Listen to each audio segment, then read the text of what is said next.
খগেন্দ্রর বুদ্ধি যখন কোনো কাজেই আর সফল হলো না, আবার সে আরেকটি নতুন চাল চালিল। দিওয়ানজিকে ধরে বাঁশুলিপাড়ায় সে পৌঁছল। দেখা যাক এইবার খগেন্দ্রর চাল কাজে লাগে কিনা। নমস্কার, আমরা শুনছি প্রভাত কুমার মুখোপাধ্যায়ের লেখা উপন্যাস রত্নদ্বীপ। তাহলে আসুন শুনে নিই আজকের পর্ব।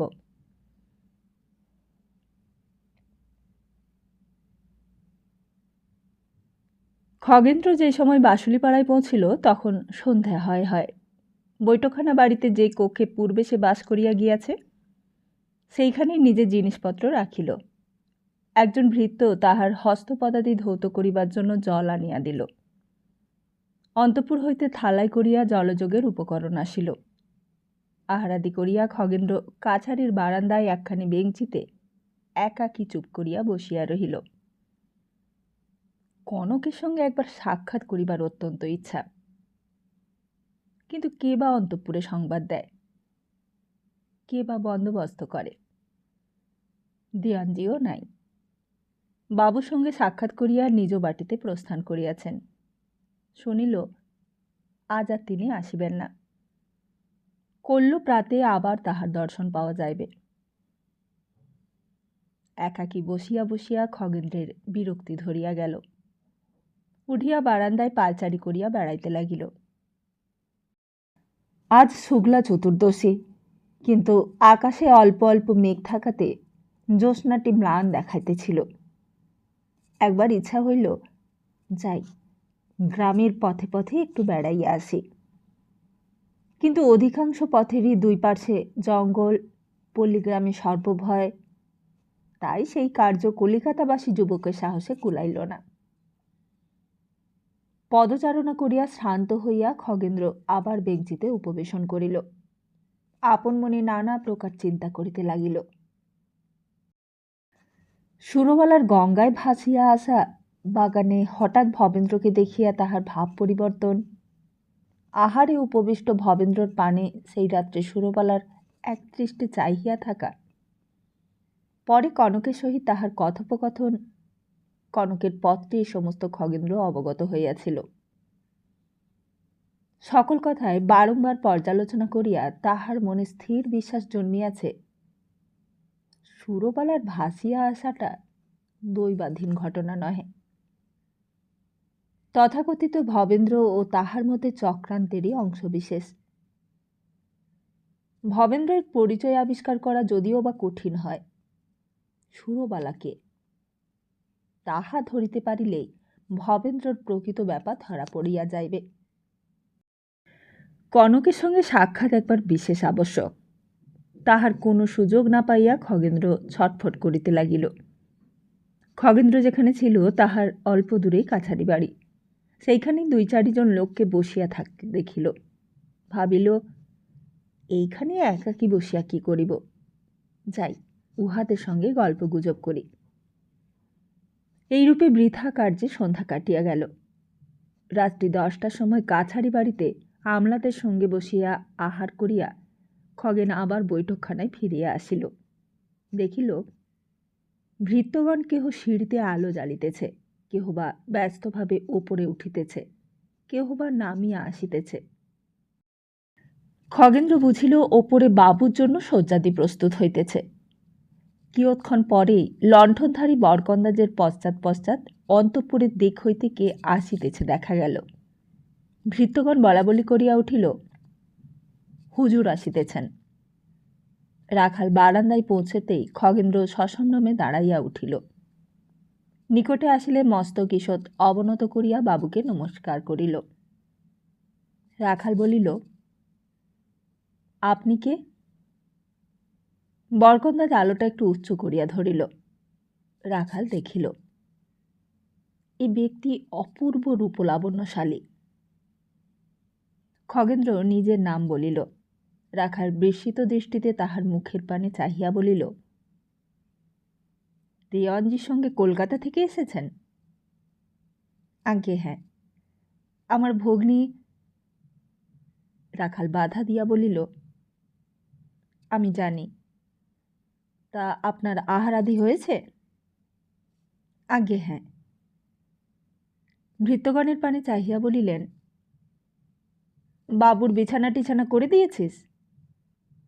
ভৃত্যগণ বলিল, হুজুর। কোথা? ঝাড় লণ্ঠনের গুদামের পাশে সেই কোণের ঘরটায়। বাবু আরও একবার এসেছিলেন, সেই ঘরেই শুতেন। রাখাল বলিল, হ্যাঁ তা জানি। আপনার কোনো রকম অসুবিধে হচ্ছে না তো?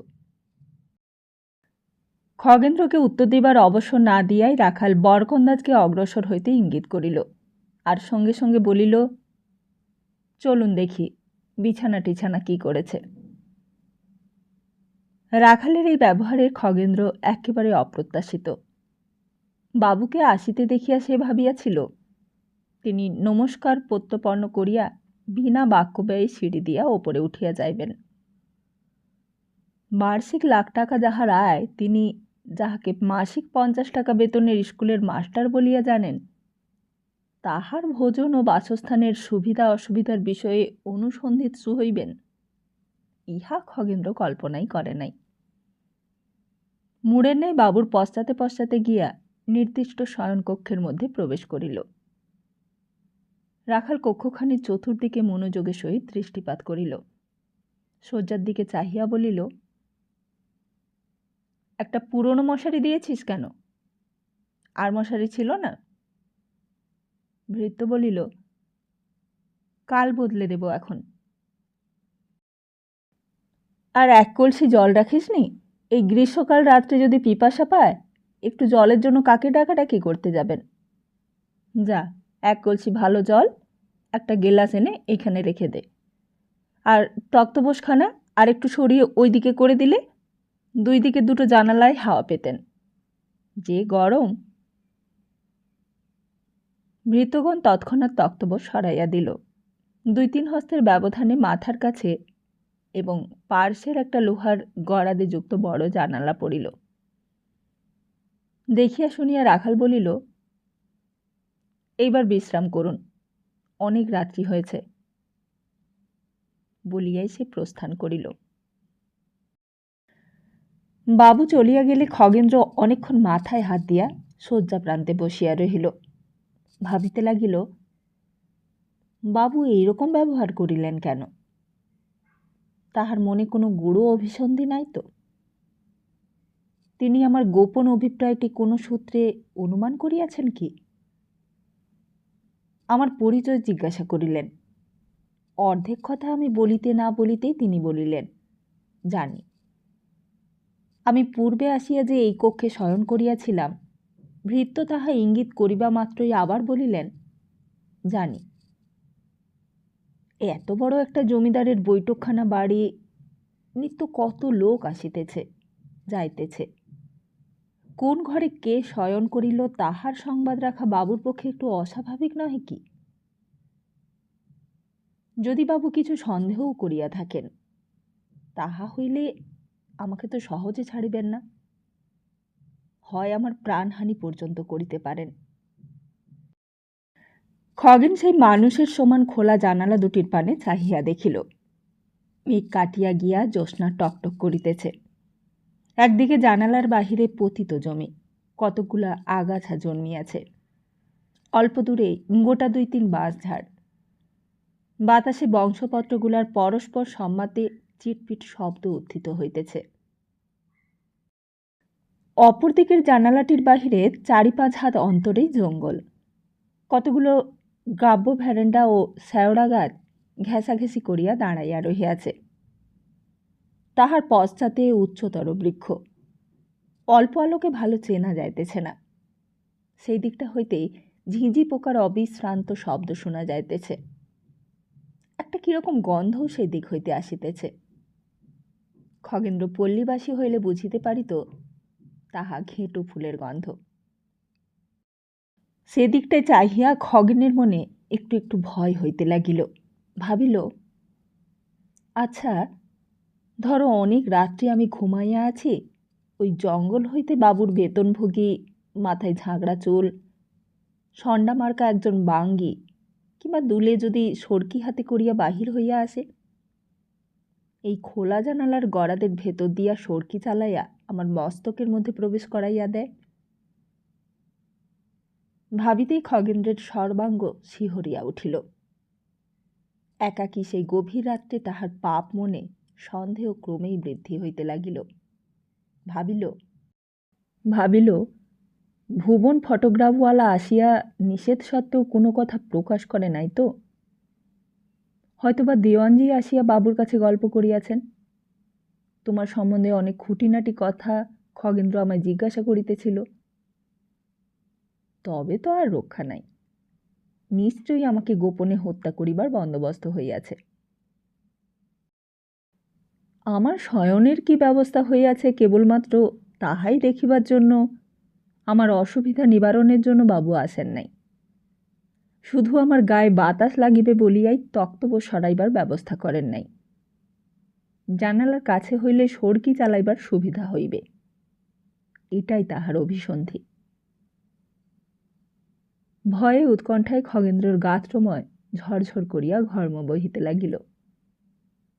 বসিয়া বসিয়া খগেন্দ্র আবার ভাবিল, এখন কি করা যায়? দুয়ারটি খুলিয়া আস্তে আস্তে বাহির হইয়া পলায়ন করিব?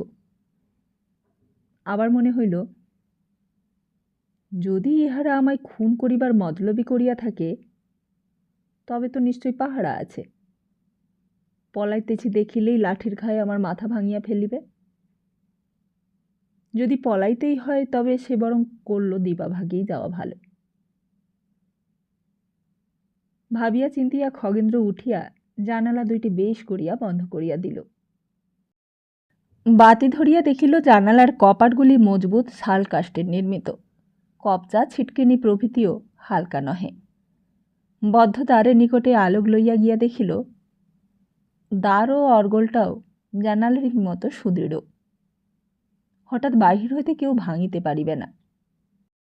তখন দ্বার বন্ধ করিয়া খগেন্দ্র মশারির ভিতর প্রবেশ করিল। শয়ন করিল না, বিছানায় বসিয়া রহিল।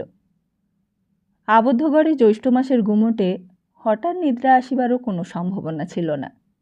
হাত পাখা দিয়া নিজেকে বাতাস করিতে করিতে ঢুলিতে ঢুলিতে কখনো বা শুইয়া কখনো বা বসিয়া কাছারির পেটা ঘড়িতে ক্রমেই 12টা, 1টা, 2টা এবং 3টা বাজা শুনিল। তাহার পর ঘুমাইয়া পড়িল, কিন্তু সেও অধিকক্ষণ নহে। একটা বিভীষিকাময় স্বপ্ন দেখিয়া জাগিয়া উঠিল। বাহিরে তখন কাক ডাকিতে আরম্ভ করিয়াছে। জানালার ফাঁক দিয়া প্রভাতের আলো কক্ষ মধ্যে প্রবেশ করিতেছে।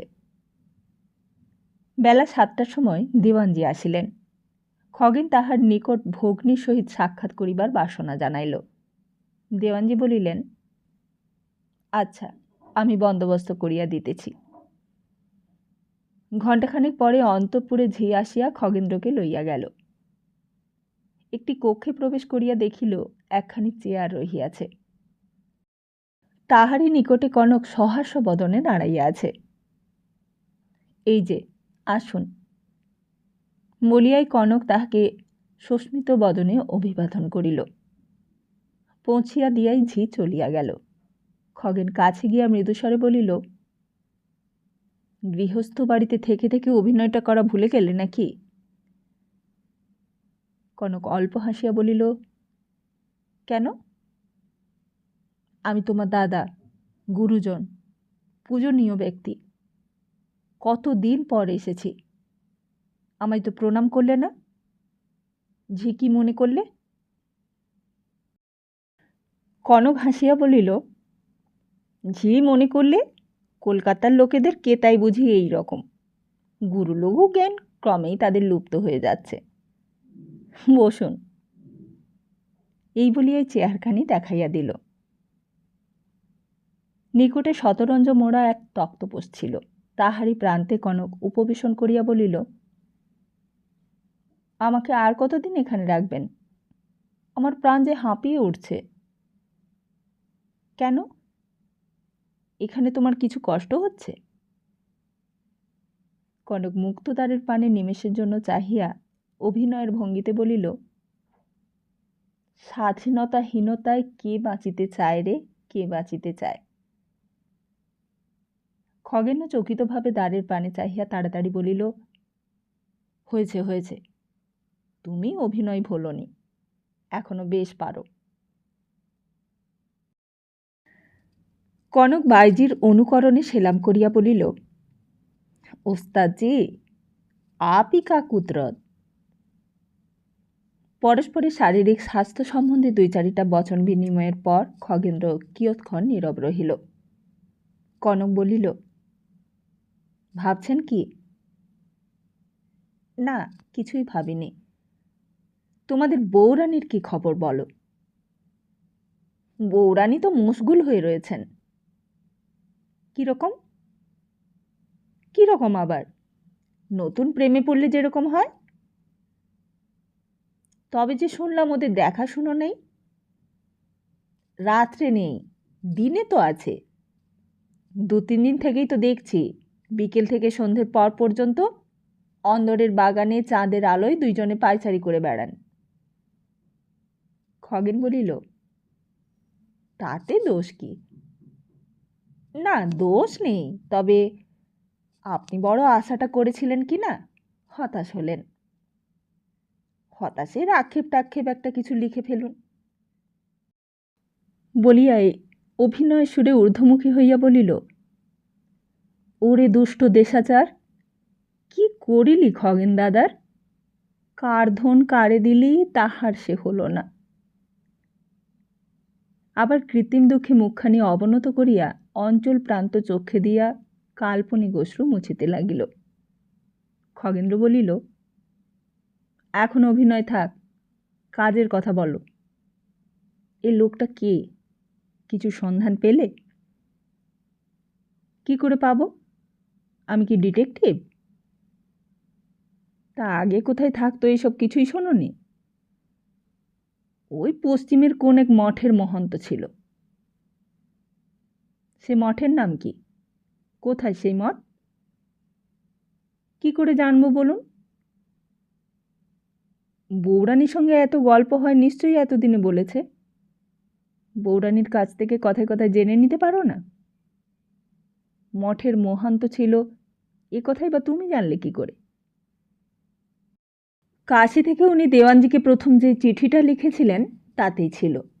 সেই চিঠি দেওয়ানজি রানীমাকে পড়ে শুনিয়েছিলেন। সেই চিঠিতে মঠের নাম ঠিকানা লেখা ছিল? চিঠি তো আমি শুনিনি, রানীমাই বলেছিলেন মঠে মহান্তগিরি ছেড়ে দিয়ে কাশিতে এসে রয়েছেন। তা সেই চিঠি কোথায়? দেওয়ানজি রানীমাকে দিয়ে গিয়েছিলেন? তা তো বলতে পারিনে। রানীমা কোন ঘরে শোন? তার বাক্স টাক্স কোথায় থাকে? কনক হাসিয়া বলিল, কেন, আমাকে কি রোহিণী হতে হবে? দেখোই না চেষ্টা করে। যখন ধরা পড়ব, গোবিন্দলাল কোথায় পাবো? আমায় থানায় পাঠিয়ে দেবে যে। খগেন্দ্র হাসিয়া বলিল, গোবিন্দলাল তো হাতের কাছেই রয়েছে, রাজার ন্যায় ঐশ্বর্য, বছরে 1,00,000 টাকা আয়। তোমার মতো একটি রোহিণী পেলে সে তো বেঁচেই যায়। সে কথা থাক। আচ্ছা, ওই সুরবালা সম্বন্ধে তোমার কি এখনো বিশ্বাস যে ও আগের থেকেই এই জাল ভবেন্দ্রকে চিনত? আমার তো তাই বিশ্বাস। তাহলে নিশ্চয়ই ওরা দুজনে ষড়যন্ত্র করেই এসেছে। একজন জুয়াচোর এত বড় একটা ফন্দি করে আসবে, সে কখনোই একলা আসবে না। অন্তঃপুরের মধ্যে তার একজন গোয়েন্দা আবশ্যক। সুরবালাই সেই গোয়েন্দা। কনক বলিল, তাই যদি হয় তাহলে সেই দিন বাগানে প্রথম বাবুকে দেখে সুরবালা অমন করে চমকে উঠবে কেন? যা অভাবনীয় তাই দেখেই না মানুষ চমকায়। খগেন্দ্র বলিল, আমারও প্রথম প্রথম তাই মনে হতো বটে, কিন্তু অনেক ভেবে চিনতে আমি ওই সমস্যার একটা উত্তরও বের করেছি। কি বলুন দেখি? ওরা দুজনে যে সময় ষড়যন্ত্র করেছিল সেই সময় হয়তো এটা স্থিরই হয়নি যে ওই যুবাচোর সন্ন্যাসী সেজে আসবে। এটাই স্থির হয়ে থাকবে যে সাধারণ বেশেই এখানে আসবে। বলবে আমি সন্ন্যাসী ছিলাম, সেই সব ছেড়ে ছুড়ে দিয়ে আবার ঘরে ফিরে এলাম। ওদের এই পরামর্শ হবার পরেই সুরবালা নৌকায় এসে অন্দরের ঘাটে নেমে জলে ডোবা মরা সেজে শুয়েছিল। তার মাস 2 পরেই জাল ভবেন্দ্র এসেছে।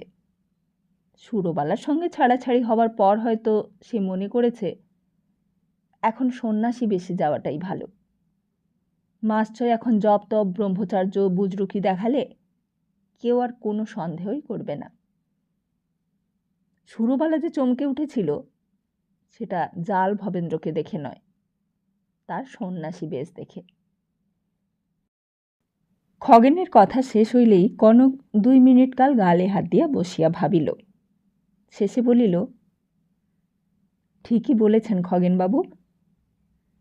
খগেন বলিল, তুমি যদি কথায় কথায় কিংবা কৌশলে অন্তত সুরবালার কিছু পরিচয় আদায় করতে পারো। কনক বাধা দিয়া তাড়াতাড়ি বলিল, তাহলেই আপনার কার্যসিদ্ধি হয়? নিশ্চয়ই। 2 জন ষড়যন্ত্রকারীর মধ্যে একজনের প্রকৃত ইতিহাস জানতে পারলেই অন্যজনেরও সব কথা ধরা পড়বে।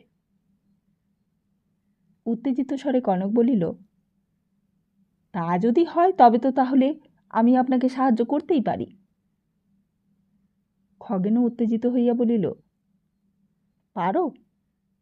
পারি। সুরবালার বাপের বাড়ি কোথা তা জানি। কোথা কোথা? কেমন করে জানলে? একদিন কথায় কথায় ও বলে ফেলেছিল, আমাদের বসন্তপুরে ছেলেবেলায় দেখেছি, বলেই সামলে নিলে। সেইখানে ওর বাপের বাড়ি কি শ্বশুর বাড়ি কি করে জানলে? ওই যে বললে ছেলেবেলায়। খগেন্দ্র কুঞ্চিত করিয়া একটু ভাবিয়া বলিল, হ্যাঁ, বাপের বাড়ি হতে পারে, আর যদি শ্বশুর বাড়িও হয় তাতে কোনো ক্ষতি নেই। বসন্তপুর কোথা কিছু আন্দাজ করতে পারো? ওর কথাবার্তায় ওকে তো বর্ধমান জেলার লোক বলেই বোধ হয়। রকে বলে র আর রকে বলে র। আমরা কাপড় পরি আর ও কাপড় পরে। এই বলিয়া কনক হাসিতে লাগিল। খগেন্দ্র 1 মিনিট কাল চিন্তা করিল, তাহার পর সহাস্য মুখে কনকের পৃষ্ঠে মৃদু আঘাত করিয়া বলিল, সাব্বাস কনক, সাব্বাস, এইবার অন্ধকারে পথ পেলাম। তা কি করবেন এখন? আমি আজই কলকাতায় ফিরে যাব। পোস্ট অফিসের বই থেকে এই বসন্তপুর কোথায় বের করে সেইখানে গিয়ে গোপন অনুসন্ধান করব। কিন্তু মনে রাখবেন, হয়তো ওর আসল নাম সুরবালায় নয়। সে আমায় বলতে হবে না। সেই গ্রামের কোনো স্ত্রীলোক চৈত্র মাসের পূর্বে ছিল আর চৈত্র মাস থেকে আর গ্রামে নেই, এই খবরটি পেলে সবই ক্রমে জানতে পারব। কনক একটু ভাবিয়া বলিল, যদি এই রকম হয়, 5-7 বছর সে গ্রামও পরিত্যাগ করেছে, এখানে অন্যত্র থেকে এসেছে কলিকাতা কিংবা কৃষ্ণনগর। কপাল টিপিয়া ধরিয়া খগেন্দ্র বলিল, হ্যাঁ, তাহলে মুশকিল বটে। আচ্ছা, যে শাড়িখানা পরে ও ভেসে এসেছিল সেই শাড়িখানা কোথায়? আছে। কেন? সেই শাড়িখানা আমায় দিতে পারো? সে শাড়িখানা ওর ঘরে আলনায় কাল আমি দেখেছি। কোনো আছিলা করে সেখানে চেয়ে আমায় দিতে পারো না? কি করবেন? বসন্তপুরে ধোপাতে সেই শাড়ি দেখালে কার শাড়ি তারা বলে দিতে পারবে। শাড়িখানা আমার চাই চাই। আমি বিধবা মানুষ, পাড়ওয়ালা শাড়ি কি আছিলা চেয়ে আনবো?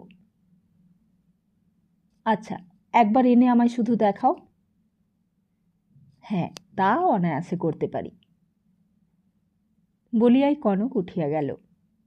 কিছুক্ষণ পর শাড়িটি বস্ত্রের মধ্যে লুকাইয়া আনিয়া দিল। খগেন আগ্রহের সহিত শাড়িটির চারি কোণ পরীক্ষা করিল। এক কোণে ধোপার চিহ্ন পাইল। নিমেষের মধ্যেই পকেট হইতে ছুরি বাহির করিয়া সেই অংশটুকু তীর্যভাবে কাটিয়া লইল। কনক বলিল, ও কি করলেন? খগেন্দ্র কোনো উত্তর না দিয়া কর্তৃক অংশটুকু নিজের পকেটে পুরিল। তাহারপর শাড়ির ছিন্ন প্রান্তটি আঙুলে টানিয়া টানিয়া খানিক সুতা বাহির করিয়া ফেলিল। বলিল, এখন আর কাটার মতো দেখাচ্ছে না, ছেঁড়ার মতো দেখাচ্ছে। যাও, যেখানকার শাড়ি সেইখানে রেখে এসো। আমি এখন উঠি, বিকেলে এখান থেকে রওনা হব। আজই চললেন? হ্যাঁ, আজই। আমায় আর কতদিন এখানে থাকতে হবে? বড় জোর 2 মাসের মধ্যে এই জালভবেন্দ্রর সমস্ত নারী নক্ষত্র যদি আমি জানতে না পারি, তবে আমার নাম খগেন্দ্র নয়। বলিয়াই খগেন্দ্র উৎসাহদীপ্ত মুখে দণ্ডায়মান হইল। পকেট হইতে কতগুলি নোট বাহির করিয়া বলিল, এই নাও কনক, তোমার 2 মাসের মাইনের টাকা। আর 2 মাস তুমি অপেক্ষা করে থাকো, তা হইলেই কার্যসিদ্ধ।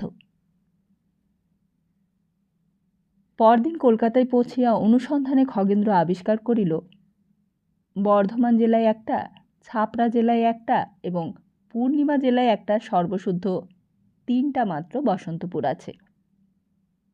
সুতরাং তৎপর দিন সে নিঃসংশয়েই বর্ধমান জেলার বসন্তপুরে গিয়া উপনীত হইল। বসন্তপুর গ্রামের ডাকঘরটি ঠিক বাজারের মধ্যস্থলে অবস্থিত। তখন বেলা 1টা বাজিয়াছে। আকাশে মেঘ করিয়াছে, বায়ু বন্ধ। গ্রীষ্মে প্রাণ অস্থির হইয়া উঠিয়াছে। ডাক আসিবার সময় হইয়াছে। আপিস কক্ষের বাহিরের বারান্দায় বসিয়া ডাকবাবু অপেক্ষা করিতেছিলেন। ডাকটা আসিলেই চিঠিপত্রগুলা পিয়নের জিম্মা করিয়া দিয়া বাসায় গিয়া তিনি একটু বিশ্রাম করিবেন। মেমারি স্টেশন হইতে ঘোড়ার গাড়িতে ডাক আসে। 4 জন যাত্রীর বসিবার স্থান সেই গাড়িতে আছে। প্রত্যেককে 2 টাকা ভাড়া দিতে হয়। জানালার ভেতর দিয়া আপিস কক্ষের ঘড়িটি দেখা যাইতেছে। 1টা বাজিয়া 10 মিনিট হইল।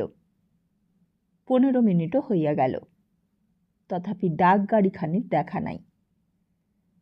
পোস্টমাস্টার চেয়ারে বসিয়া দুলিতেছেন। মাঝে মাঝে জাগিয়া উঠিয়া ঘড়ির পানে চাহিতেছিলেন। টেবিলের ওপর হইতে ভিপি রেজিস্ট্রার বহিখানি তুলিয়া নিজেকে বাতাস করিতেছেন। হাই তুলিতেছেন, আবার ঢুলিয়া পড়িতেছেন। গ্রীষ্ম ক্রমেই বাড়িয়া উঠিল। 1:30টাও বাজিয়া গেল। খড়মের খটখট শব্দে হঠাৎ ডাকবাবুর তন্দ্রাভঙ্গ হইল। চাহিয়া দেখিলেন মুখুজ্জে মহাশয়।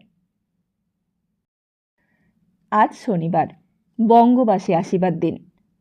গায়ে সেই হাতকাটা পিরান, বগলে ছাতি, আহারান্তে পান চিবাইতে চিবাইতে মুখোপাধ্যায় আসিয়া দর্শন দিলেন। বলিলেন, ডাকগাড়ি এলো ভাইয়া? ডাকবাবু ভালো করিয়া জাগিয়া উঠিয়া বলিলেন, আসুন আসুন মুখুজ্জে মশাই, বসতে আজ্ঞা হোক। ওহে পিয়ন, ভেতর থেকে বাবুকে একখানা চেয়ার এনে দাও তো। কই, না, ডাকগাড়ি তো এখনো দেখা নেই। মুখোপাধ্যায় উপবেশন করিয়া বলিলেন, তা আজ এত দেরি কেন? কি জানি, রেলগাড়ি বোধহয় লেট করে এসেছে। 2-1 কথার পর পিয়নের দিকে চাহিয়া মুখোপাধ্যায় বলিলেন, ওহে, 1 ছিলিম তামাক খাওয়াও না। পিয়ন তামাক সাজিতে গেল। মুখোপাধ্যায় বলিলেন, গেল সপ্তাহের বঙ্গবাসী পড়েছ? ডাকবাবু বলিলেন, না। লেডি স্মিথে ভয়ানক কাণ্ড, ইংরেজদের অবস্থা বড় সঙ্গীন। ডাকবাবু নিতান্তই উদ্দাসের সহিত বলিলেন, বটে। হ্যাঁ, কখন কি হয় বলা যায় না। তা হয়েছে কি জানো? বলিয়াই ফস করিয়া মনি অর্ডারের একখানা সাদা ফর্মে মুখোপাধ্যায় তাড়াতাড়ি যুদ্ধক্ষেত্রের একটা নকশা আঁকিয়া ফেলিলেন। গত সপ্তাহের বঙ্গবাসী অনুসারে ইংরেজ সৈন্য কিরূপ সংকটাপন্ন অবস্থায় পতিত, তাহাই বুঝাইতে লাগিলেন। ডাক আসিতে বিলম্ব হওয়ায় নিজের অবস্থা কিরূপ সংকটাপন্ন, সেই চিন্তাতেই ডাকবাবু ব্যস্ত ছিলেন। ইংরেজ সৈনিক সংকটে তাদৃশ্য মনোযোগ দিলেন না। বুঝান শেষ হইলে মুখোপাধ্যায় বলিলেন, বললে তুমি বিশ্বাস করবে না, ইংরেজদের যে কি হলো তা ভেবে ভেবে এই 1 সপ্তাহ রাত্রে আমার ঘুম হলো না। ইতিমধ্যেই তামাক আসিয়াছিল। ডাকবাবু তাহার সদ্য ব্যবহারে নিযুক্ত ছিলেন। তাহার হাত হইতে হুঁকাটি লইয়া মুখোপাধ্যায় দুশ্চিন্তা দমনে যত্নবান হইলেন। কিয়ৎক্ষণ পরে দূরে ডাকগাড়ির ঘর ঘর শব্দ উত্থিত হইল। ক্রমে গাড়ি আসিয়া পোস্ট অফিসের সম্মুখে দাঁড়াইল। পক্ষীরাজের সুযোগ্য বংশধর দুইটি ঘরমাক্ত কলেবরে দাঁড়াইয়া হাঁপাইতে লাগিল। গাড়ির ভিতর হইতে 3 জন আরোহী অবতরণ করিল। 2 জন গ্রামের লোক আর এক ব্যক্তি অপরিচিত। শেষোক্ত লোকটির সোনার চশমা, আলবার টেরি, সুগৌর কান্তি এবং সুন্দর গঠন দেখিয়া ডাকবাবু ও মুখোপাধ্যায় তাহার মুখের পানে ফ্যাল ফ্যাল করিয়া চাহিয়া রহিলেন। বলা বাহুল্য সে খগেন্দ্র। গাড়ির ছাদ হইতে পিয়ন ডাকের ব্যাগ নামাইয়া লইল। কোচম্যান ও তাহার সহকারী আরোহীগণের জিনিসপত্র নামাইয়া দিল। অপর 2 জন আরোহীকে খগেন্দ্র বলিল, একটু দাঁড়ান।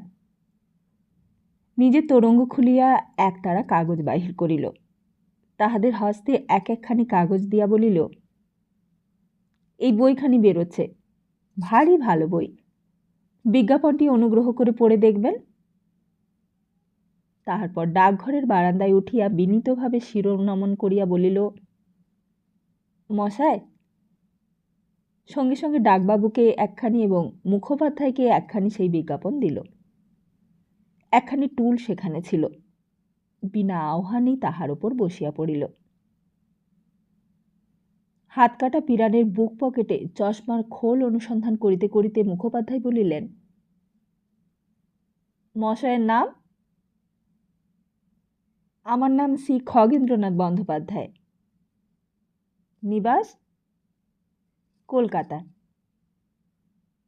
তা কোথায় যাওয়া হবে? আপাতত আপনাদের এই গ্রামেই এসেছি। কাদের বাড়ি? কারুর বাড়িতে নয়। তা কি মনে করে আসা হয়েছে? আগে একখানা বই বের করেছি, বিজ্ঞাপনটি পড়ে দেখলেই বুঝতে পারবেন। সেই বইয়ের জন্যই মাল মশলা সংগ্রহ করাটাই উদ্দেশ্য। আর যদি 2-4টে গ্রাহকও জোটাতে পারি। বলিয়াই খগেন্দ্র পোস্টমাস্টার ও মুখোপাধ্যায়ের মুখের দিকে পর্যায়ক্রমে মিনতিপূর্ণ দৃষ্টিপাত করিতে লাগিল। পোস্টমাস্টার বিনা বাক্য ব্যয়ে ডাকের ব্যাগ কাটিতে নিযুক্ত রহিলেন। মুখোপাধ্যায় তখন চশমাটি পরিয়া বিজ্ঞাপনের কাগজখানি চোখের সম্মুখে ধরিয়া পড়িতে লাগিলেন। বঙ্গ সাহিত্যের যুগান্তর, অচিন্তপূর্ব অভাবনীয় স্বপ্নাতীত, নতুন কাণ্ড ইত্যাদি। পাঠ শেষে মুখোপাধ্যায় বলিলেন, 1 আশ্বিন বেরোবে? আগে হ্যাঁ। যদি কিছু মনে না করেন তো একটা কথা বলি। বলিয়াই মুখোপাধ্যায় মুখখানি গম্ভীর করিয়া রহিলেন। তাহার ভাবটা যেন, কলিকালে কি সব অনাচার আরম্ভ হইল। কি? মাসের 1 তারিখটা তো ভালো দিন নয়, অগস্ত যাত্রা কি না? খগেন্দ্র হাসিয়া বলিল, আগে সেই জন্যই তো ওই তারিখে বের করব। মুখোপাধ্যায় একটা দ্বিধায় পড়িয়া জিজ্ঞাসা করিলেন, কিরকম? অগস্ত যাত্রায় যে বেরিয়েছে আর ফেরা যায় না, এই শাস্ত্র তো? হ্যাঁ, আমার বইখানি 1 তারিখে অগস্ত যাত্রায় বেরিয়ে সবগুলি বিক্রি হয়ে যায়। 5-7 বছর পর বইওয়ালাদের আলমারি থেকে, দপ্তরি মিয়ার গুদাম থেকে দাগি হয়ে পোকায় কাটা অবস্থায় আমার বাড়িতে আর ফিরে না আসে, সেটাই আমার কামনা। বলিয়াই খগেন্দ্র জোড়হস্ত হইয়া মুখোপাধ্যায়ের পানে চাহিয়া মৃদু মৃদু হাসিতে লাগিলেন। লোকটি সরস কথাবার্তা ও বিনতি ভাব দেখিয়া মুখুজ্জে মহাশয় প্রীত হইলেন। বলিলেন, তা এখানে কি মাল মশলা সংগ্রহ করবেন? ঘোড়ার গাড়িতে সহযাত্রীগণের নিকট হইতে খগেন্দ্র কিছু কিছু সংবাদ সংগ্রহ করিয়াছিল। বলিল, শুনেছি আপনাদের জমিদার রায় মহাশয়েরা নাকি খুব বনেয়াদি বংশ। সারদাবাবুর বংশের একটি ইতিহাস, বেশি নয়, এই পাতা 2, আর তার একটু জীবনচরিত, ধরুন এই পাতা 4-5 সংগ্রহ করতে হবে। তা তার কাছে গেলে কখন দেখা পাওয়া যেতে পারে? এই সময়ে এক ব্যক্তি পোস্টকার্ড কিনতে আসিল। তাহার হাতে খগেন্দ্র একখানি বিজ্ঞাপন দিল। মুখোপাধ্যায় উত্তর করিলেন, সকালে 8টা-9টার পর প্রায় বাবু বৈঠকখানায় বসেন, সেই সময় যাওয়াটাই সুবিধা। তা আপনি আছেন কদিন? দিন 4-5 থাকতে হবে। আশেপাশের গ্রামগুলোতেও গিয়ে গিয়ে বিজ্ঞাপন বিলি করব। এখানে একটা বাড়ি টাড়ি ভাড়া পাওয়া যাবে কি? বাড়ি? এখানে ভাড়ার বাড়ি কোথায় পাবেন? এ কি মশাই আপনার কলকাতা শহর? পোস্টমাস্টার বাবু ডাক পরীক্ষা করিয়া বলিলেন, কই, কৃষ্ণদাস বাবুর বঙ্গবাসী তো আজ আসেনি। মুখোপাধ্যায় বলিয়া উঠিলেন, হ্যাঁ, আসেনি? না, কেবল সারদাবাবুর বেঙ্গলি এসেছে, আর কারুর কোনো কাগজই আসেনি। ইংরেজি অনভিজ্ঞ মুখোপাধ্যায় মহাশয় ভারী হতাশ হইয়া পড়িলেন। বলিলেন, আসেনি? তাই তো। খগেন্দ্র বলিল, আপনি কি এইবারকার বঙ্গবাসী খুঁজছেন? হ্যাঁ, আছে, আছে, বঙ্গবাসী আছে, বসুমতী আছে, হিতবাদীও আছে। কাল আসবার সময় গাড়িতে সময় কাটাবার জন্য হ্যারিসন রোডের মোড়ে এই কখানা কিনেছিলাম। মুখোপাধ্যায় যেন কত কৃতার্থ হইয়া বলিলেন, আছে, আছে, কই? আমার ট্রাঙ্কে আছে। বলিয়াই খগেন্দ্র বাক্স খুলিয়া কাগজ 3খানি বাহির করিয়া মুখোপাধ্যায় মহাশয়ের হাতে দিলেন। পাইয়া তাহার মুখে হাসি আর ধরে না। বলিলেন, দেখো, একেই বলে জব মালিক দেতা তব ছাপ্পড় ফোড়কে দেতা হ্যায়। একখানি কাগজের জন্য আকুলি বিকুলি করেছিলাম, একেবারে 3খানা। হ্যাঁ, তা ভাইয়া, এই কাগজগুলি আমি এখন বাড়ি নিয়ে গিয়ে পড়ি গে, কেমন? পরে তোমায় দিয়ে দেব। তা তুমি কোথায় থাকবে? খগেন্দ্র বলিল, কোথায় থাকবো তাই তো ভাবছি, ভাড়ার বাড়িও পাওয়া যায় না বললেন। মুখোপাধ্যায় দাঁড়াইয়া উঠিয়াছিলেন। বলিলেন, হয়েছে, সে এখন ঠিক হবে। ভাইয়া, তুমি যেরকম সজ্জন ব্যক্তি, আমার বাড়িতেই তোমায় নিয়ে যেতাম। আমার বৈঠকখানায় একটা মোটে ঘর, আবার কদিন হলো আমার ভাগ্নে জামাইটি এসেছে, সঙ্গে আবার তার একটি বন্ধুও আছে। সেখানে থাকতে তোমার বড় কষ্ট হবে। ওই যে গাছগুলো দেখছো, ওইগুলোর আড়ালে একটা সাদা মাটা মতো বাড়ি দেখা যাচ্ছে, ওইটিই আমাদের স্কুল ঘর। আমি স্কুল কমিটির একজন মেম্বার। মাইনর স্কুল, বেশ ভালো রেজাল্ট হয়। গত বছর একটি ছেলে পাশ করে 4 টাকা জল পানি পেয়েছে। তা এখন গ্রীষ্মের বন্ধ, স্কুলও নেই। তা চলো, ওই স্কুলের একটা ঘর আমি তোমার জন্য ঠিক করে দিচ্ছি, ওখানেই থাকবে। আর আমার বাড়িতে গরিবের খুদ গুঁড়ো যা জোটে 4টি খাবে। আমিও ব্রাহ্মণ, আমার নাম শ্রী রামরতন মুখোপাধ্যায়। বলিয়াই তিনি ব্রাহ্মণত্বের প্রমাণস্বরূপ হাত কাটা পিরানটির বোতামগুলি পটাপট খুলিয়া যজ্ঞোপবীত বাহির করিয়া দেখাইলেন। খগেন্দ্র তাহাকে নমস্কার করিল। বলিল, তা বেশ তো, আমি স্কুলেই থাকবো এখন, কিন্তু খাওয়া সম্বন্ধে আপনাকে কষ্ট দেওয়া। মুখোপাধ্যায় বাধা দিয়া বলিলেন, ও কিছুই কষ্ট নয়, আমি তো আর তোমায় কালিয়ে পোলাও কাবাব খাওয়াচ্ছি না, সেসব এই পাড়াগায় পাবোই বা কোথায়? আমরা যেমন খাই সেই রকম ডাল ভাতই খাওয়াবো, আমাদের কোনো কষ্ট নেই। তবে তোমার কষ্ট হতে পারে বটে। খগেন্দ্র বলিল, আমিও তো ডাল ভাতেই খেয়ে থাকি মশাই, রোজ রোজ কালিয়া পোলাও আর কোথায় পাবো? আমিও গরিব মানুষ, নইলে আর বই ছাপাচ্ছি কেন? পেটের দায়েই তো ছাপাচ্ছি। আচ্ছা তবে চলো, একটা ঘর খালি করে দেবো এখন। বিছানা তো তোমার সঙ্গেই রয়েছে, ওই খান তিন চার বেঞ্চি একত্র করে নিলেই তক্তপোষের কাজ হয়ে যাবে।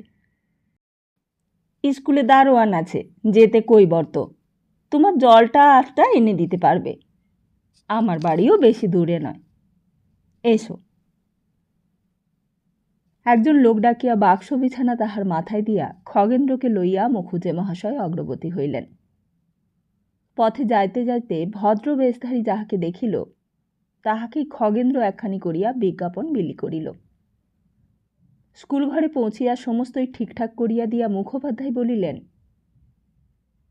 এখন তবে আমি চললাম, ভাত চড়িয়ে দিতে বলি গে, ভাত হলেই ডেকে পাঠাবো এখন।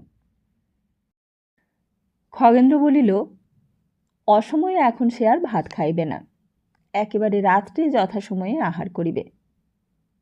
মুখোপাধ্যায় বলিলেন, তা বেশ, সন্ধ্যের পর হারিকে নিয়ে আমার ছেলে আসবে এখন, তার সঙ্গে যাবে। এখন তবে আসি। খগেন্দ্র বলিল, আপনাকে অনেক কষ্ট দিলাম, আর একটা উপকার যদি করেন। কি? অনেকগুলো কাপড় ময়লা হয়ে গেছে, কলকাতা থেকে আসবার সময় ধোপা পেটাও এসে পৌঁছলো না। তা এখানে ভালো ধোপা আছে? আগে হ্যাঁ, এইখানে ধোপা একজন আছে, তার নাম নীলমণি। নামেও নীলমণি, কাজেও নীলমণি। কীরকম? সবে ধন নীলমণি, কাপড় নেহাত মন্দ কাচে না, তবে ওই তোমাদের কলকাতার ধোপার মতো কি আর পারবে? তা হোক, এখন কাজচলা গোছের হলেই হলো। অনুগ্রহ করে সেই নীলমণিকে যদি খবর দেন। আচ্ছা, বাড়ি গিয়েই তাকে ডাকিয়ে পাঠাচ্ছি। আসি তবে। এই বলিয়া দুর্লভ রত্নের মতো সেই সংবাদপত্রগুলি হস্তে করিয়া মুখোপাধ্যায় গৃহাভিমুখে চলিলেন। খগেন্দ্র স্টোভ জ্বালিয়া চায়ের জন্য জল চড়াইয়া দিলেন। রুটি, মাখন, পটি মিট তাহার টিফিন বাক্সেই ছিল। 3টি দিন কাটিল। এই 3 দিন খগেন্দ্র অদম্য উৎসাহে বঙ্গ সাহিত্যের যুগান্তরের বিজ্ঞাপন বিলি করিতেছে। ভদ্র শূদ্র, ছোট বড় অনেক লোকের সহিতই মিশিয়াছে, কয়েকটি আড্ডাতেও গিয়া বসিয়াছে। এখনো জমিদার শারদাচরণবাবুর সহিত সাক্ষাৎ হয় নাই। তাহার শরীর অসুস্থ। তাহার সম্মুখে জীবনচরিত শ্রবণ করিবার আছিলাই খগেন্দ্র বিলম্ব করিতে লাগিল। এই 3 দিনে সে 2টি তথ্য আবিষ্কার করিয়াছে। প্রথমত, গত মাঘ মাস হইতেই জমিদার বাবুর কনিষ্ঠ ভ্রাতা নবীনচন্দ্র এবং কৃষ্ণদাস ঘোষালের যুবতী কন্যা লীলাবতী নিরুদ্দেশ। দ্বিতীয়ত, যেদিন হইতে ইহারা নিরুদ্দেশ, তাহার পূর্বরাত্রে এই গ্রামের দুলেতের সৌরভীর মাকে নবীনবাবুর সহিত গাজনতলার হাটের নিকট একত্রে দেখা গিয়াছিল। নবীনচন্দ্রের বয়স, আকার প্রকার প্রভৃতি সম্বন্ধে খগেন্দ্র অনুসন্ধান করিয়াছে। ফলে তাহার মনে একটা ধারণা জন্মিয়াছে, গঙ্গায় ভাসিয়া আসা সেই সুরবালা লীলাবতী ভিন্ন আর কেহই নহে, এবং নবীনচন্দ্রই ভবেন্দ্র সাজিয়া বাসুলিপাড়ায় জমিদারি করিতেছে। এসব এখনও অনুমান মাত্র, তেমন বিশ্বাসজনক প্রমাণ খগেন্দ্র এখনও কিছু পায় নাই। এমনকি নীলমণি রজককে শাড়ি সেই ছিন্ন প্রান্তটুকু দেখাইবার অথবা সৌরভীর মাতাকে জিজ্ঞাসাবাদ করিবার সুযোগও তাহার হইতেছিল না।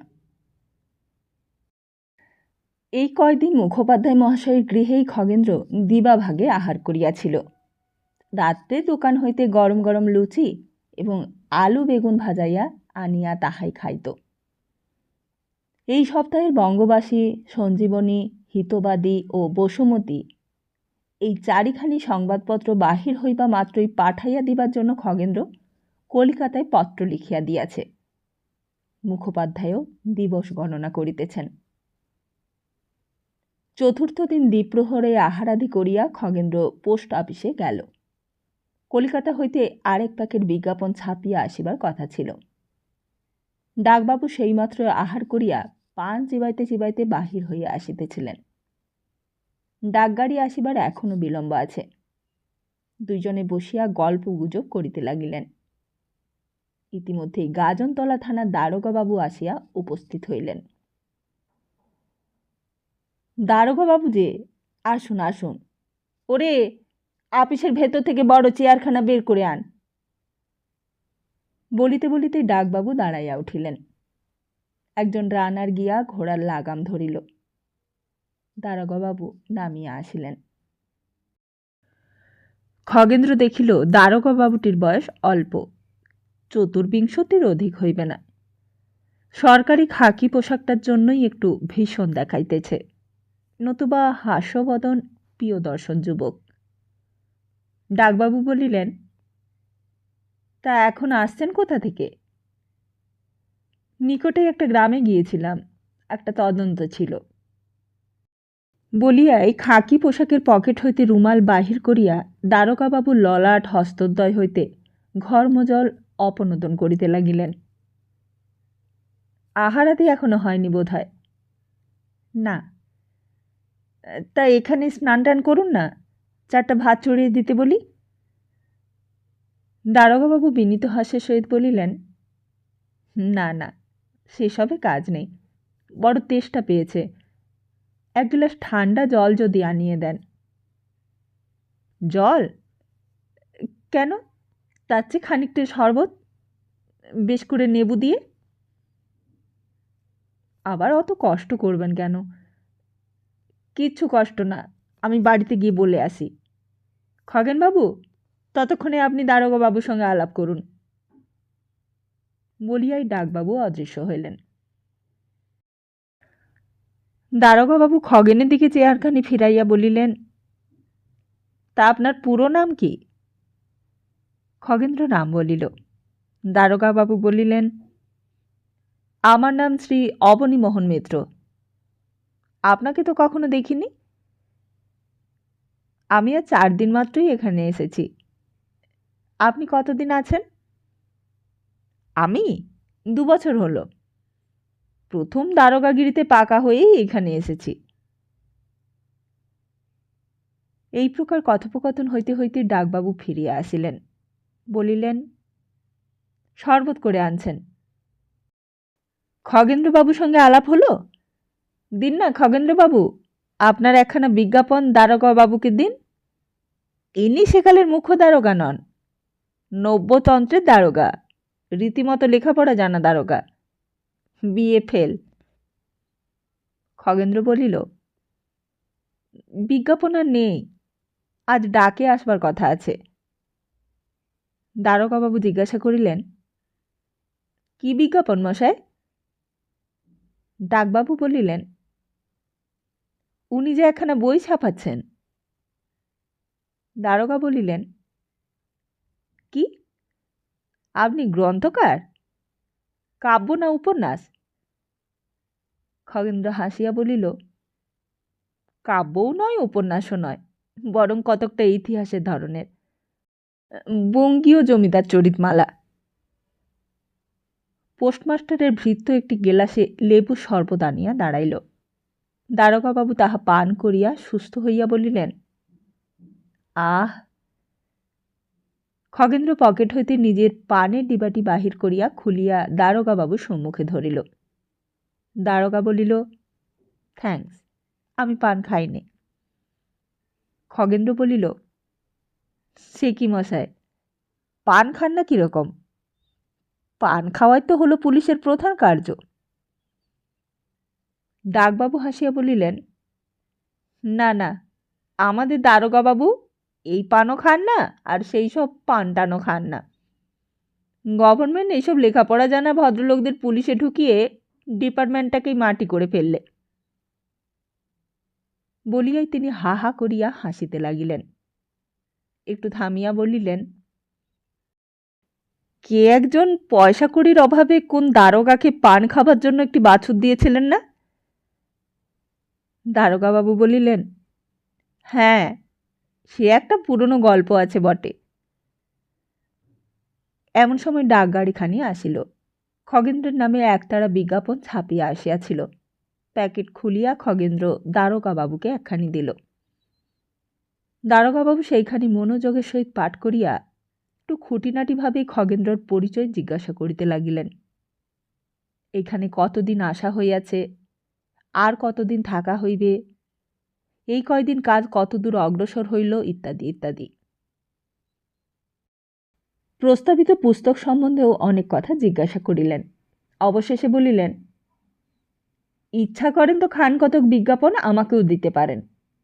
গাজনতলায় অনেক লোকজন আসে, থানায়, পোস্ট অফিসে, স্কুলে, এইরকম জায়গায় টাঙিয়ে দেয়াবো এখন। বলিয়াই তিনি উঠিয়া দাঁড়াইলেন। দারোগাবাবুকে বহু ধন্যবাদ দিয়া খগেন্দ্র তাহার হাতে এক গোছা বিজ্ঞাপন দিল।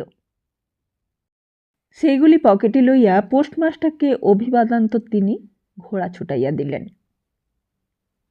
3 দিন পর সংবাদ আসিল সারদাবাবু একটু ভালো আছেন। আজ বিকালে খগেন্দ্রের সহিত সাক্ষাৎ করিবেন। নিজে সঙ্গে করিয়া বাবুর নিকট লইয়া যাইবেন। পূর্ব হইতেই মুখোপাধ্যায় মহাশয় খগেন্দ্রকে আশ্বাস দিয়া রাখিয়াছিলেন। কিন্তু আজ ডাকে তিনি 3 সংবাদপত্র আসিয়াছে। মুখোপাধ্যায় যুদ্ধকাহিনী পাঠে এমন মশগুল হইয়া পড়িলেন যে তাহার আর মাথা তুলিবার অবকাশ নাই। সুতরাং বেলা 4টার সময় খগেন্দ্র একাকী জমিদার বাটি অভিমুখে যাত্রা করিল। ইতিমধ্যে লোকমুখে শুনিয়া সারদাবাবুর জীবনচরিত কতকটা লিখিয়া রাখিয়াছিল, সেই কাগজগুলি সঙ্গে করিয়া লইল। দ্বিতলের একটি সুপ্রশস্ত কক্ষে বাবুর বৈঠকখানা। মেঝের ওপর ফরাস বিছানা পাতা রহিয়াছে। মধ্যস্থলে পুরো গালিচার ওপর তাকিয়া হেলান দিয়া বাবু উপবিষ্ট। রূপার গুড়গুড়োতে বিষ্ণুপুরের সুগন্ধি তামাক পুড়িতেছে। নলটি হাতে করিয়া বাবু পাত্র মিত্রগণের সহিত গল্প করিতেছেন, মধ্যে মধ্যে ধূমপানও করিতেছেন। ভিত্তিগাত্রে কয়েকখানি বিলাতি ছবি, 2খানি বৃহদাকার দর্পণ এবং একটি মার্বেল পাথরের ক্লক ঘড়ি শোভা পাইতেছে। খগেন্দ্র সেইখানে নীত হইয়া নমস্কার করিয়া দাঁড়াইল। বাবু জিজ্ঞাসা করিলেন, আপনারই নাম খগেন্দ্রবাবু? আগে হ্যাঁ। আসুন, বসুন। এই কদিন আমার শরীরটা বড়ই খারাপ ছিল, তাই আপনার সঙ্গে সাক্ষাৎ করতে পারিনি, আপনার কোনো তত্ত্বও নিতে পারিনি। তা শুনলাম আমাদের স্কুল ঘরেতে আপনি আছেন, কোনো কষ্ট হচ্ছে না তো? আগে না, কোনোই কষ্ট হয়নি, বেশ আছি। এই বলিয়া খগেন্দ্র বিনীতভাবে সারদাবাবুর পানে চাহিল। বাবু 2-4 টান ধূমপান করিয়া বলিলেন, তা আপনার বাড়ি কলকাতাতেই বুঝি? আপনার বিজ্ঞাপনটি পড়লাম, আপনি বই বের করছেন, বঙ্গীয় জমিদার চরিতমালা, কেমন? খগেন্দ্র মাথা নোয়াইয়া অনুচ্চ স্বরে বলিল, আগে হ্যাঁ। সারদাবাবু ওষ্ঠযুগল গুটাইয়া মাথাটি একদিকে হেলাইয়া চক্ষু ঘুরাইয়া বলিলেন, বঙ্গীয় জমিদার চরিতমালা, মালা মালা। পারিষদগণ এই ভঙ্গি দেখিয়া বুঝিল বাবু শ্লেষ করিতেছেন, কিন্তু শ্লেষের প্রকৃত কারণটি কেহই অনুধাবন করিতে পারিল না। তথাপি তাহারা পরস্পরের প্রতি চাহিয়া চাপা হাসি দৃষ্টি বিনিময় করাটাই সুযুক্তি মনে করিল। বাবু বলিলেন, মালা। আচ্ছা, মালা কিসের হয় খগেন্দ্রবাবু? ফুলেরই তো হয়। খগেন্দ্র বলিল, ফুলের হয়, মুক্তার হয়, আরও। বাধা দিয়া বাবু বলিলেন, অর্থাৎ ভালো জিনিসেরই হয়, সুন্দর সুন্দর জিনিসের হয়, কেমন কিনা। কিন্তু ধরুন এই ঘুঁটে, ছেঁড়া জুতো, তালের আঁটি, ছাই ফেলার কুলো, এমন সব চিজের কি মালা হয় মশায়? আমাদের এই বাংলাদেশে যত সব জমিদার বাবুরা আছেন, তাদের চরিতগুলি কি মালা তৈরি করবার মতন সুন্দর পবিত্র জিনিস বলে আপনি মনে করেন? বলিয়াই হাহা করিয়া হাসিয়া বাবু ধূমপানে মনোযোগ করিলেন। খগেন্দ্র মুহূর্তমান চিন্তা করিয়া বলিল, আপনি ঠিকই বলেছেন, সুন্দর পবিত্র জিনিসেরই মালা হয়, কুৎসিত জিনিসের হয় না। কিন্তু মালা যে গাঁথে সে নির্বাচনও করে, হাতের কাছে যা পায় তাই নিয়ে গেঁথে ফেলে না। ফুলও তো কত রকমের আছে, গোলাপ, বেল, জুঁই থেকে আরম্ভ করে ঘেঁটু, কাঠমল্লিকা পর্যন্ত। কিন্তু মালিরা বেল, জুঁই, গোলাপ এই সবগুলি নিয়ে কাজ করে। আমিও সেই রকম নির্বাচন করেই এই মালা গাঁথতে বসেছি। এই ধরুন, আমি আপনাকে পূর্বে কখনো চোখেও দেখিনি, কিন্তু আপনার সৌরভ আমি সেই কলকাতা বসেই পেয়েছি। আপনি এই পাড়াগাঁয়ে জঙ্গলের মধ্যে লুকিয়ে ফুটে আছেন বটে, কিন্তু সৌরভটুকু লুকোবেন কি করে? শুনিয়া সারদাবাবু মৃদু মৃদু হাসিতে লাগিলেন। স্পষ্ট বোঝা গেল তাহার মনটা বেশ খুশি হইয়া উঠিয়াছে। পারিষদগণ প্রশংসামান চক্ষে খগেন্দ্রর পানে চাহিতে লাগিল। একজন বলিল, বাবা, অতি সুন্দর উপমাটি হয়েছে। ইনি অতি যথার্থ কথাই বলেছেন। আমাদের বাবুমশাইয়ের তুল্য গুণমান ভূস্বামী এই অঞ্চলেই নেই। অতঃপর বিশেষ সহিষ্ণুতার সহিত বাবু পুস্তকের কথা জিজ্ঞাসা করিতে লাগিলেন। 5 খণ্ড পুস্তকের গ্রাহক হইতে স্বীকৃতও হইলেন। জীবনী সম্বন্ধে খগেন্দ্র যেটুকু লিখিয়া আনিয়াছিল তাহা পড়িয়া শোনাইল। বাবু মাঝে মাঝে সেই সকল পরিবর্তন ও পরিবর্ধন করিবার প্রস্তাব করিলেন। খগেন্দ্র সেগুলি নোট করিয়া লইতে লাগিল। 2-3 বছরের পুরাতন একখানি ফটোগ্রাফ অন্তঃপুরে আছে, সেইখানে কল্য প্রাতে খগেন্দ্রকে পাঠাইয়া দিবেন বলিলেন। অবশেষে খগেন্দ্র বলিল, আপনার কনিষ্ঠ নবীনবাবুর কথা এতে তেমন কিছুই লেখা হয়নি, তার সঙ্গে একবার দেখা হতে পারে? বাবু যেন একটু বিরক্ত হইয়া বলিলেন, নবীন? সে তো এখানে নেই।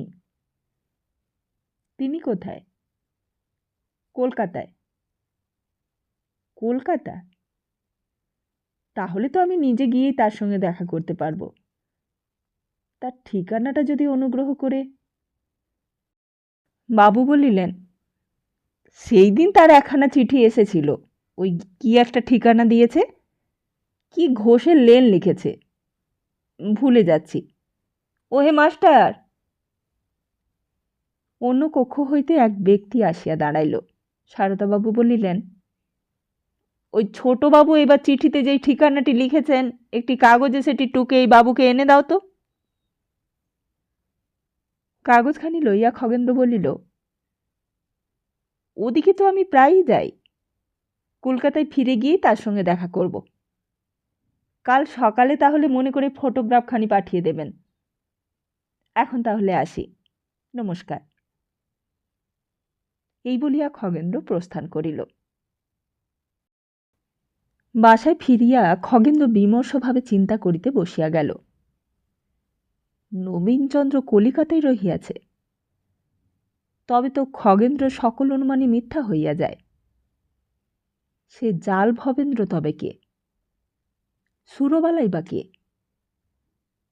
জাল ভবেন্দ্র যদি নবীন না হয়, তাহা হইলে সুরবালা লীলাবতী হওয়ার সম্ভাবনা কোথায়? আর সুরবালা যদি বাস্তবিকই লীলাবতী হয়, তবে ভবেন্দ্র নবীনচন্দ্র ছাড়া আর কে হইতে পারে? এই কয়দিন খগেন্দ্র যাহা কিছু সিদ্ধান্ত করিয়াছিল সমস্তই ওলটপালট হইয়া গেল। রাত্রে তাহার লুচি ও বেগুন ভাজা আসিল বটে, কিন্তু অর্ধেক অভুক্তই পড়িয়া রহিল। অনেক রাত্রে তাহার হঠাৎ মনে হইল, আমিও তো একটা মস্ত ভুল করিয়া বসিয়াছি। সুরবালার পিত্রালয় বা শ্বশুরালয় বসন্তপুরে। শুধু এইটুকুর ওপরেই নির্ভর করিয়া আমি এই পোস্ট অফিস বসন্তপুরে আসিয়াছি। সুরবালার সেই বসন্তপুর যদি এমন কোনো বসন্তপুর হয় যেখানে ডাকঘর নাই। পরদিন প্রাতে উঠিয়া খগেন্দ্র নীলমণি রজককে ডাকিয়া পাঠাইল। ছিন্ন বস্ত্রটুকু আজ তাহাকে দেখাইয়া সংশয় ভঞ্জন করিবে। সৌরভীর মাথার সহিত কথোপকথনে কি উপায় হয় তাহাও খগেন্দ্র বসিয়া চিন্তা করিতে লাগিল। ইতিমধ্যেই থানা হইতে একজন কনস্টেবল দারোগাবাবুর একখানি পত্র আনিয়া খগেন্দ্রকে দিল। দারোগাবাবু লিখিয়াছেন, বিজ্ঞাপনগুলি পাঠ করিয়া অনেকেই পুস্তকখানির জন্য আগ্রহ প্রকাশ করিতেছে। খগেন্দ্রবাবু যদি আসিয়া 2-4 দিন গাজনতলায় থাকেন তবে কিছু গ্রাহক সংগ্রহ হইতে পারে। দারোগাবাবুকে ধন্যবাদ দিয়া খগেন্দ্র লিখিয়া দিল, শীঘ্রই একদিন গিয়া সে তাহার সহিত সাক্ষাৎ করিবে। কনস্টেবল পত্র লইয়া চলিয়া গেল। ধোপাবাড়ি হইতে লোক ফিরিয়া বলিল, বাবুর বস্ত্রাদি এখনো প্রস্তুত হয় নাই, প্রস্তুত করিয়া বিকালে নীলমণি লইয়া আসিবে। সারাদিন কাটিল। বিকালে গাজনতলা থানা হইতে একজন কনস্টেবল দারোগাবাবুর দ্বিতীয় পত্র লইয়া পৌঁছিল। তিনি লিখিয়াছেন, আগামী কল্য প্রাতে 2 জন বড় জমিদার থানায় আসিবেন। তাহারা অনেক খণ্ড পুস্তকের গ্রাহক হইবেন আশা আছে। অতএব কল্য বেলা 9টা-10টার মধ্যে খগেন্দ্র নিশ্চয়ই যেন থানায় যায়, কোনো মতে অন্যথা না হয়। পত্র পড়িয়া খগেন্দ্র কনস্টেবলকে বলিল, তুমি একটু বাইরে বসো, আমি চা খেয়ে জবাব লিখে দিচ্ছি। কনস্টেবল গিয়া বাহিরে বসিল।